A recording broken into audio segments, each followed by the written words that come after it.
Banyak banget di headline-headline berita yang menggambarkan pertumbuhan ekonomi Indonesia dengan kata-kata ekspansi ekonomi, kontraksi ekonomi, resesi ekonomi, hingga depresi ekonomi. Apa saja sih yang harus dipersiapkan oleh masyarakat untuk menghadapi siklus-siklus ekonomi tersebut? Dan bagaimana cara kita mengambil kesempatan dalam kesempitan ekonomi ini? Sebelum menjawabnya, mari kita bahas definisi atau makna dari ekspansi, kontraksi, resesi, dan depresi ekonomi itu sendiri.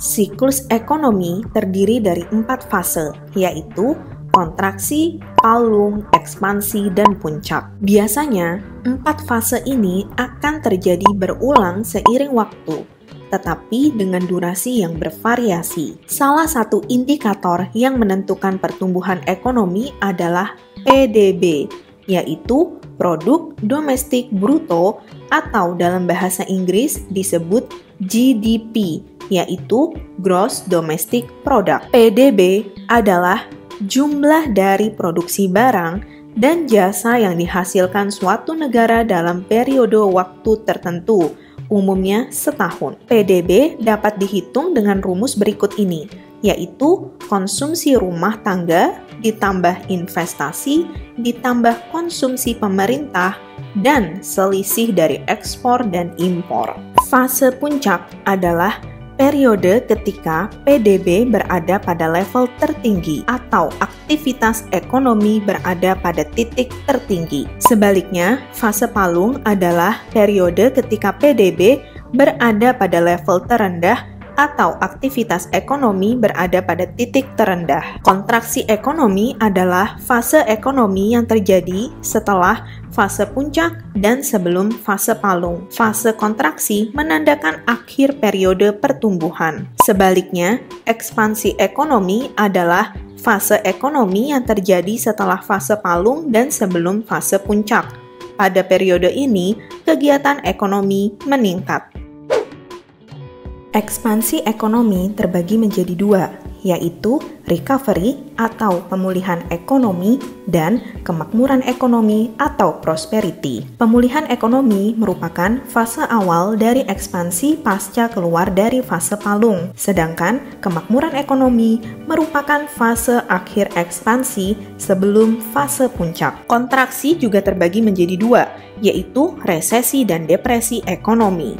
Nah, resesi dan depresi ekonomi yang sering kita baca atau dengar di media berita saat ini merupakan bagian dari fase kontraksi ekonomi. Lalu, apa perbedaan dari resesi dan depresi ekonomi? Resesi ekonomi terjadi ketika produk domestik bruto atau PDB atau pertumbuhan ekonomi suatu negara negatif selama 2 kuartal berturut-turut atau lebih dalam 1 tahun. Sedangkan depresi ekonomi adalah resesi ekonomi yang lebih parah dalam hal besarnya dan berlangsung untuk periode yang lebih lama.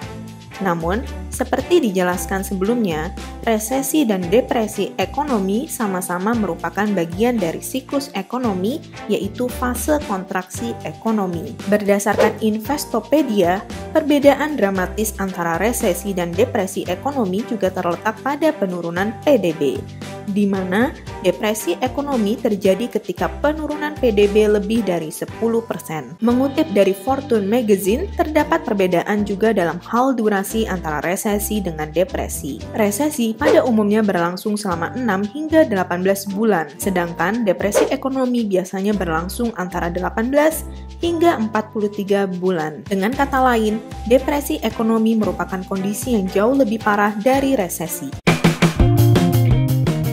Pada tanggal 5 Agustus 2020 lalu, Badan Pusat Statistik atau BPS telah mengumumkan angka pertumbuhan ekonomi Indonesia atau PDB kuartal 2 2020. Seperti yang sudah banyak diprediksi oleh banyak kalangan, ekonomi Indonesia di kuartal 2 2020 terkontraksi dan itu menjadi kenyataan. BPS mencatat ekonomi Indonesia kuartal 2 2020 terhadap kuartal 2 2019 terkontraksi 5,3%. 1,32% year on year. Ekonomi Indonesia triwulan 2 2020 terhadap triwulan sebelumnya terkontraksi pertumbuhan 4,19%, dan ekonomi Indonesia semester 1 2020 terhadap semester 1 2019 terkontraksi 1,26%. Jika di kuartal 3 2020 pertumbuhan ekonomi Indonesia kembali negatif, maka resesi akan terjadi. Namun, jika di kuartal 3 2020 pertumbuhan ekonomi Indonesia bergerak positif, maka resesi tidak akan terjadi. Ekonomi Indonesia memang belum resesi, dan semoga hal tersebut tidak terjadi di negara kita. Namun, kita juga perlu sedia payung sebelum hujan. Lalu, apa saja yang harus masyarakat Indonesia persiapkan? Yang pertama adalah memaksimalkan seluruh sumber keuangan Anda. Salah satu caranya adalah dengan mendapatkan penghasilan tambahan. Bisa dengan berdagang online, membuka usaha, atau bekerja sebagai freelance. Kalaupun tidak sempat menemukan sumber penghasilan baru, jadikan dirimu sendiri menjadi aset yang paling bernilai di tempat kerjamu saat ini. Ketika perusahaan memutuskan untuk mengurangi karyawan, mereka akan cenderung mempertahankan karyawan yang paling baik kinerjanya. Mereka pasti akan lebih memilih pekerja-pekerja yang lebih kurang produktif, kurang bisa diandalkan, atau bahkan mereka-mereka yang memang tugasnya bisa digantikan oleh mesin. Selain itu, kamu juga bisa fokus dengan pekerjaan utamamu saat ini. Bisa dengan menambah jam lembur hingga meningkatkan kinerja agar kamu mendapatkan promosi dan kenaikan gaji. Langkah ini juga dapat membantumu meningkatkan sumber penghasilan sebagai bekal dalam menghadapi kemungkinan resesi. Yang kedua adalah membangun dana darurat. Idealnya, besarnya dana darurat harus bisa mencukupi kebutuhan selama 3-6 bulan ke depan. Jika jumlah itu terlalu besar dan membebani, mulailah dari yang kecil. Setorkan sejumlah uang sesuai kemampuan secara rutin. Yang ketiga adalah kesampingkan kebutuhan jangka pendek yang tidak perlu.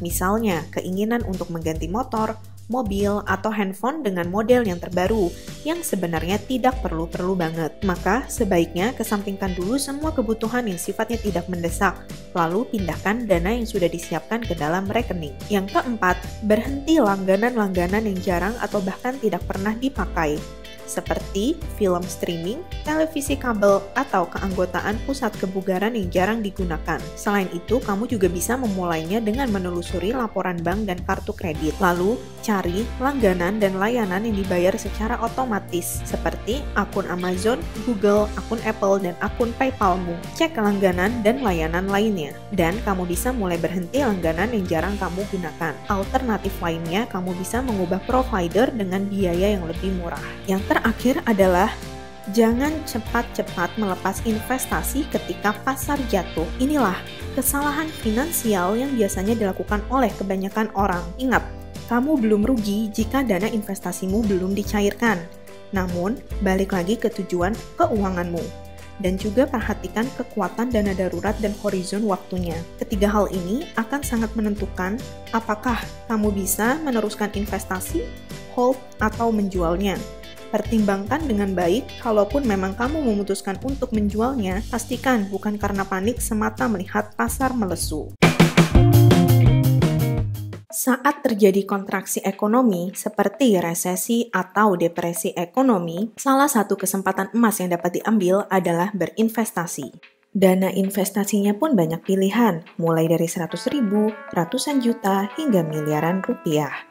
Berinvestasi saat kontraksi ekonomi tidak hanya bermanfaat untuk kita, akan tetapi hal ini juga bermanfaat untuk negara, karena semakin meningkat jumlah investasi, maka makin meningkat pula pertumbuhan ekonomi negara. Jika kita melihat krisis tahun 97, harga-harga berbagai jenis aset turun jauh di bawah harga wajarnya, dan banyak orang-orang yang panik saat itu. Namun, ada juga orang-orang yang justru mengambil kesempatan dengan berinvestasi pada saat krisis melanda dan memperoleh keuntungan yang sangat besar saat ekonomi telah pulih kembali. Jenis aset yang dapat diinvestasikan pun bermacam-macam, mulai dari emas, properti, hingga saham. Saat terjadi kontraksi ekonomi, biasanya akan banyak orang menjual rumah dengan harga yang murah dikarenakan BU alias butuh uang. Ini adalah kesempatan buatmu untuk membelinya dan kemudian menjualnya setelah ekonomi pulih dan harga properti kembali normal. Namun,